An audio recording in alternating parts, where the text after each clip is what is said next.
tem um objeto antigo, sabe? Talvez de um sistema estelar com o dobro da idade do nosso Sol. E ele está vindo, acelerando para cá, para o centro do nosso sistema solar. Nos últimos meses, assim, os maiores telescópios na Terra e no espaço miraram nessa luz estranha. A gente busca respostas, mas parece que cada descoberta só complica mais o mistério. E o tempo para entender isso tudo está acabando bem rápido. Bem-vindos a essa nossa análise mais a fundo do 3 Atlas, o nosso terceiro visitante interestelar confirmado. A ideia aqui é ir um pouco além das manchetes que talvez vocês viram por aí, sabe? A gente quer desvendar os detalhes científicos que fazem esse objeto ser tão peculiar. Aquelas coisas que as notícias mais rápidas talvez deixaram passar. É uma corrida mesmo contra o tempo para observar antes que ele suma de volta na escuridão entre as estrelas. Exatamente. E olhar para os que vieram antes ajuda a entender, né? O primeiro, o Oumuamua, lá em 2017, foi uma surpresa total. Era esquisito, alongado, girava de um jeito estranho e, o principal, não tinha coma visível, aquela nuvem de gás e poeira, né? Mesmo acelerando de um jeito que a gravidade sozinha não explicava. Aí depois veio o 2 Borisov em 2019. Esse foi quase um alívio, de tão normal. Agia como um cometa que a gente conhece, de longo período aqui do nosso sistema solar mesmo. Coma, cauda definida, composição familiar. Agora com o 3 Atlas. E parece que a gente voltou para o território do muito estranho. Talvez, quem sabe, até mais estranho que o Oumuamua. Ok, então vamos organizar isso. Começando pela linha do tempo e as primeiras esquisitices. Oficialmente, ele foi achado em 1º de julho de 2025 pelo sistema Atlas, lá no Havaí. Daí o nome, claro. Nesse momento, ele estava ali entre as órbitas de Júpiter e Marte, já meio que dentro do sistema solar interior. Mas a história, na verdade, começou antes. Depois o pessoal fuçando dados antigos percebeu que ele já tinha sido registrado, sabe? Em 7 de maio de 2025 pelo satélite TESS da NASA. Que caça planetas, né? Esse mesmo. O TESS estava lá na dele procurando exoplanetas e nem notou o intruso de cara. Nessa primeira imagem, o Atlas ainda estava mais longe, tipo entre Saturno e Júpiter. E a velocidade com que ele está cruzando o nosso sistema... Nossa, é impressionante. Só para ter uma ideia, as sondas Voyager levaram, quase 2 anos, 18 a 23 meses, para ir da Terra até Júpiter. O 3 Atlas, ele estava perto de Júpiter em maio, passou zunindo por Marte agora em outubro, vai chegar no ponto mais perto do Sol, o Periélio, em 29 de outubro, e na primavera do ano que vem, lá no hemisfério norte, já vai estar cruzando a órbita de Júpiter de novo, só que na saída. É uma trajetória hiperbólica que chama, né? Ou seja, veio de fora e tá rápido demais para a gravidade do Sol segurar. É só uma passagem. Veio, deu um oi e tá indo embora para sempre. De volta para o espaço interestelar. E o fascinante aqui, talvez a primeira grande pista que as notícias mais rápidas não exploraram tanto, é justamente aquela observação do TESS lá em maio. Mesmo estando longe pra caramba, além da órbita de Júpiter. Uma distância onde o nosso Sol é só um pontinho um pouco mais brilhante. O 13 Atlas já parecia muito brilhante, e não só isso, ele ficou ainda mais brilhante nas 3 semanas que o TESS conseguiu acompanhar ele naquela época. Isso é muito, muito esquisito se a gente compara com os cometas daqui que a gente conhece. Porque os nossos só acendem mais perto do Sol, né? Exato. Os nossos cometas são, na maioria, tipo umas bolas de neve suja gigantes. Gelo de água, principalmente, misturado com poeira, pedra... Eles ficam a maior parte do tempo lá no frio, longe, além de Netuno. Só quando a órbita deles traz para perto do Sol, geralmente para dentro da órbita de Júpiter, é que o calor fica forte o bastante para fazer o gelo de água sublimar, virar gás direto do sólido, sabe?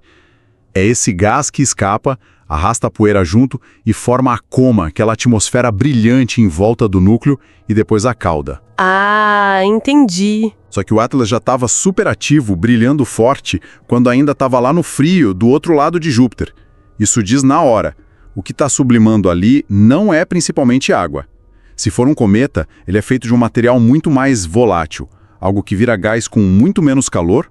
É um comportamento totalmente diferente do Muamua, que quase não mostrou atividade nenhuma, e diferente também do Borisov, que começou a brilhar mais ou menos onde a gente esperaria para um cometa com bastante água. Era já um sinal claro, a composição química aqui é diferente, bem alienígena mesmo. E aqui a coisa fica realmente interessante. E leva a um dos pontos mais debatidos e talvez um que as notícias passaram meio por cima, né? Conforme o Atlas chegava mais perto, ali por julho, agosto, e o pessoal observava com telescópios aqui da Terra, a coma ficou maior, começou a formar uma cauda, ok, até aí, normal para um cometa. O problema, o que deixou todo mundo assim, coçando a cabeça, foi a direção dessa cauda. Várias observações pareciam mostrar que a cauda principal estava apontando meio que para o Sol, ou pelo menos numa direção totalmente inesperada. Contra o vento solar, né? Isso que foi o estranho. Exatamente. Isso vai contra tudo que a gente sabe. Normalmente tem dois tipos de cauda, certo? A de poeira, mais curvada, amarelada, que segue mais a órbita. E a de íons, gás, que é mais retinha, azulada. Isso. E essa é empurrada direto para longe do Sol pelo vento solar, aquele fluxo de partículas que sai da nossa estrela, como fumaça de chaminé no vento. Mas com o Atlas, os relatos iniciais descreviam uma cauda que parecia desafiar o vento solar, crescendo contra a corrente. Foi tão bizarro que deu muita discussão, muito ceticismo no começo na comunidade científica. Parecia que a física básica não valia para ele. Essa perplexidade toda, junto com a atividade lá longe, foi o que fez todo mundo correr para usar os melhores instrumentos que a gente tem. Decidiram apontar o telescópio espacial Hubble, o James Webb, né, o JWST, que vê em infravermelho, consegue olhar através da poeira, a missão SPHEREX da NASA, que mapeia o céu procurando água e moléculas orgânicas, e claro, gigantes aqui da Terra como o VLT, o Very Large Telescope, lá do ESO no Chile, que tem uns espectrógrafos de altíssima resolução. Até o TESS deram um jeito de virar para dar mais uma olhada quando deu. E foram essas observações de ponta que começaram a dar algumas respostas. E, claro, levantar perguntas novas, ainda mais intrigantes. E qual foi a principal descoberta, então? A maior descoberta, talvez o ponto central que realmente diferencia o Atlas, veio da análise química da coma. Usando espectroscopia, né? A luz que passa pelo gás em volta do núcleo carrega tipo um código de barras químico, que diz do que ele é feito. E o resultado foi surpreendente. A coma do 3I Atlas é feita quase que inteiramente de dióxido de carbono sublimado, CO2. Gelo seco, basicamente. Gelo seco, quase tudo. Quase tudo. Claro, tem um pouco de água lá, mas a proporção é totalmente diferente do que a gente vê nos cometas do Sistema Solar. As medições indicaram uma razão de CO2 para água, H2O, de mais ou menos 8:1 em massa. Ou seja, para cada quilo de vapor d'água tem 8 quilos de gás carbônico. Se a gente compara com um cometa médio nosso, isso é umas 16 vezes mais CO2 do que seria esperado. Não é uma diferencinha, é muito CO2. Uau! 16 vezes mais? E por que isso é tão importante? Assim, além de ser uma curiosidade química, porque sugere muito fortemente que o 13 Atlas se formou num ambiente bem diferente do nosso sistema solar primitivo, talvez numa região muito mais fria e distante da estrela-mãe dele, onde o CO2 conseguiu congelar em abundância, enquanto a água talvez fosse mais escassa.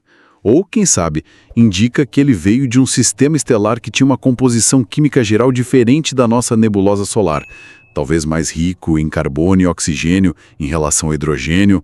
Sei lá, as proporções químicas estão todas erradas para os nossos padrões daqui. É isso que o torna genuinamente alienígena na sua química base. E não é só a química que impressiona, é o tamanho dessa coisa. Essa nuvem de CO2 é gigante. As estimativas mais recentes, baseadas no que o JWST viu, sugerem que a coma visível se estende por um raio de até 300 mil quilômetros. É quase metade do diâmetro do Sol. Pois é. É uma atmosfera temporária imensa para um objeto que, acredita-se, tem um núcleo relativamente pequeno. Essa nuvem enorme e brilhante também atrapalhou para medir o tamanho do núcleo sólido lá dentro, né? As estimativas variaram pra caramba. Começou em 20 quilômetros, aí revisaram para baixo, uns 11 quilômetros. Mas agora, pensando em quanta massa está sendo perdida para criar essa coma gigante, alguns modelos sugerem que o núcleo original podia ter até 46 quilômetros de diâmetro. É grande, comparável a cometas como o Hale-Bopp, que a gente já viu. Sim, é um tamanho respeitável. Mas, de novo, o ponto-chave que talvez as notícias não tenham batido tanto na tecla não é só o tamanho, mas essa química exótica nunca vista antes nessa proporção. E como se o CO2 já não fosse estranho o suficiente, o Very Large Telescope, o VLT lá no Chile, jogou mais uma peça bizarra nesse quebra-cabeça. Analisando a luz da coma com ainda mais detalhe, eles detectaram a assinatura clara de átomos de níquel metálico. Gasoso. Ok, até aí, metais podem aparecer em cometas, vem da poeira que vaporiza. O estranho, o que fez os astroquímicos realmente arrancarem os cabelos, foi a ausência de ferro detectável junto com o níquel. Peraí, níquel sem ferro? Mas eles não vêm sempre juntos? Exatamente. No universo, ferro e níquel são tipo irmãos siameses cósmicos. São metais pesados, feitos lá no núcleo de estrelas gigantes espalhados por supernovas. Eles têm propriedades químicas, físicas parecidas e costumam condensar juntos em poeira, ir parar junto em asteroides, planetas.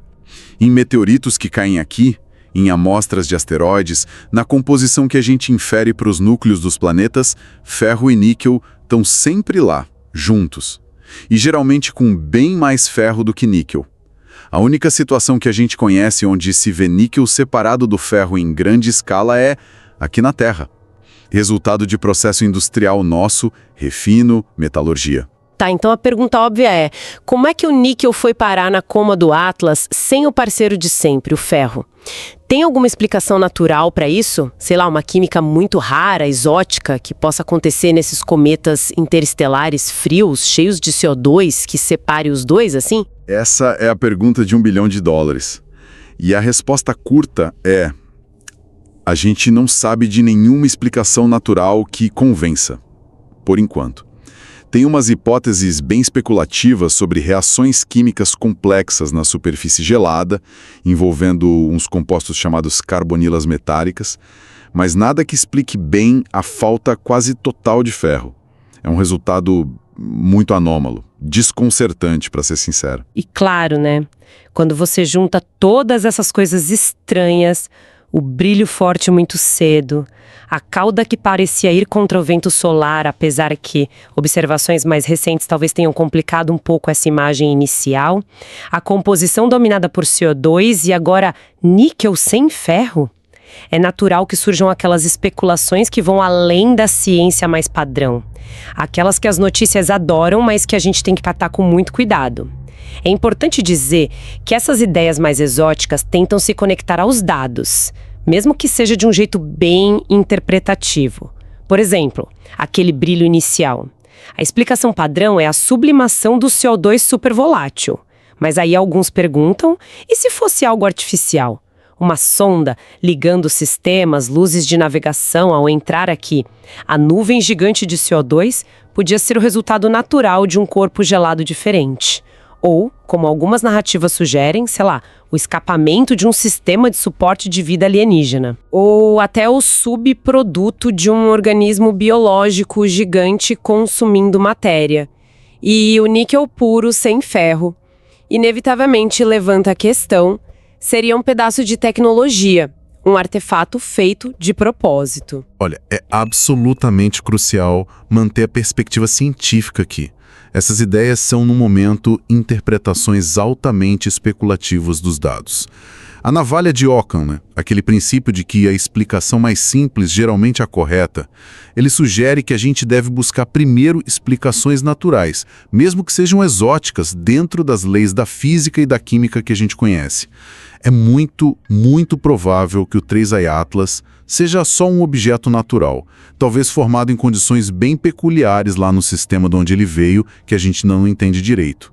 Porém, a ciência honesta também reconhece o que não sabe, Como a gente ainda não tem uma explicação convencional, forte, que amarre todas essas pontas soltas direitinho, não dá para descartar categoricamente outras possibilidades, por mais improváveis que pareçam. O importante é que essas anomalias reais impulsionam a busca por mais dados, por observações melhores que possam confirmar ou refutar as hipóteses, sejam elas naturais ou não. E essa busca frenética por dados nos leva direto para a corrida contra o tempo e para as próximas e talvez últimas chances de observar.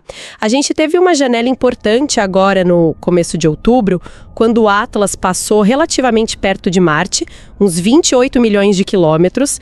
A Agência Espacial Europeia, a ESA, direcionou 2 sondas que estão lá em Marte, a Mars Express e a ExoMars Trace Gas Orbiter, a TGO, para tentar tirar fotos. A distância ainda era grande, não ia dar para ver detalhe do núcleo. Mas de uma experiência de talvez conseguir ver a forma geral dele dentro daquela coma imensa, né? Ou pegar variações de brilho que indicassem rotação, jatos de material. Exato. Os resultados disso ainda estão sendo analisados.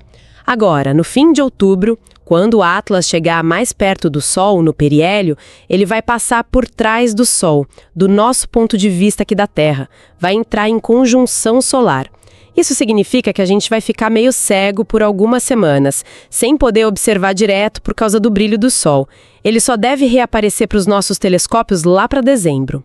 Só que aí ele já vai estar indo embora rápido, ficando cada vez mais fraco, mais difícil de estudar, conforme volta para as profundezas do espaço. Mas pode ter uma última chance dramática, uma espécie de último adeus científico.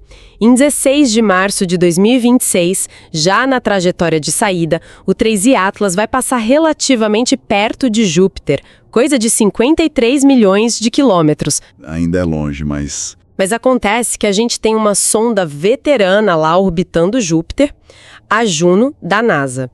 A missão principal e estendida dela está prevista para acabar antes disso, com planos de jogar ela na atmosfera de Júpiter para não contaminar as luas geladas.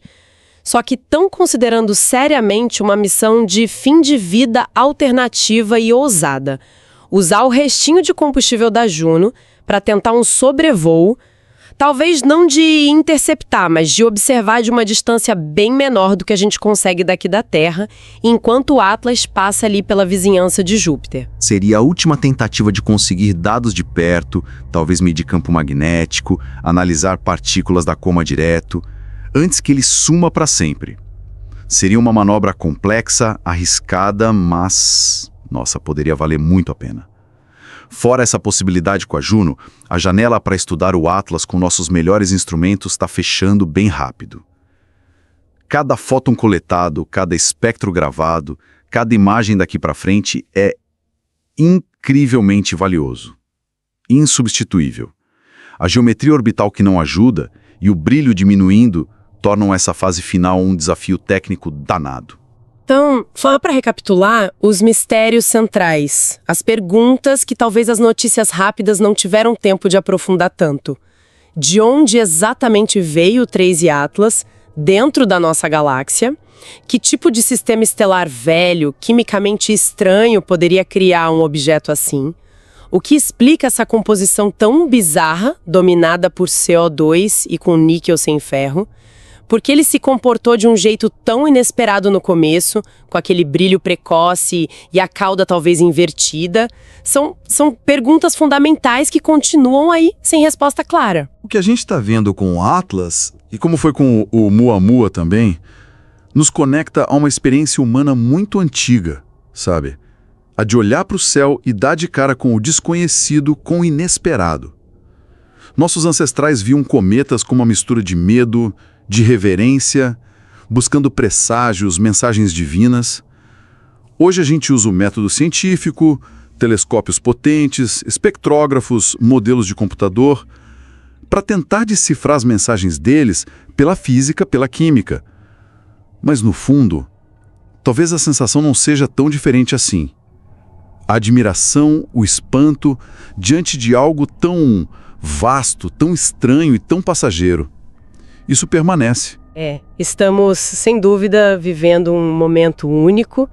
Um objeto que se formou genuinamente em torno de outra estrela, um mensageiro de outro sistema solar, está passando perto bastante para a nossa tecnologia atual conseguir investigar seus segredos mais íntimos, e a corrida contra o relógio para tirar o máximo de conhecimento dessa visita rápida continua a cada observação, a cada análise de dados. É agora ou nunca, né? Isso nos deixa com uma reflexão final, algo para continuar pensando muito depois que o Atlas já estiver longe demais. Independentemente da natureza dele, se é um fenômeno natural, extremamente exótico ou algo ainda mais surpreendente. O que a estranheza fundamental do 3i Atlas nos força a reconsiderar. Ele desafia nossas ideias sobre a diversidade da formação de planetas e cometas na galáxia, revela uma química interestelar mais variada, mais complexa do que a gente imaginava, ou, indo mais longe, nos obriga a pensar sobre como poderiam ser as assinaturas de vida ou tecnologia de outras civilizações, caso existam.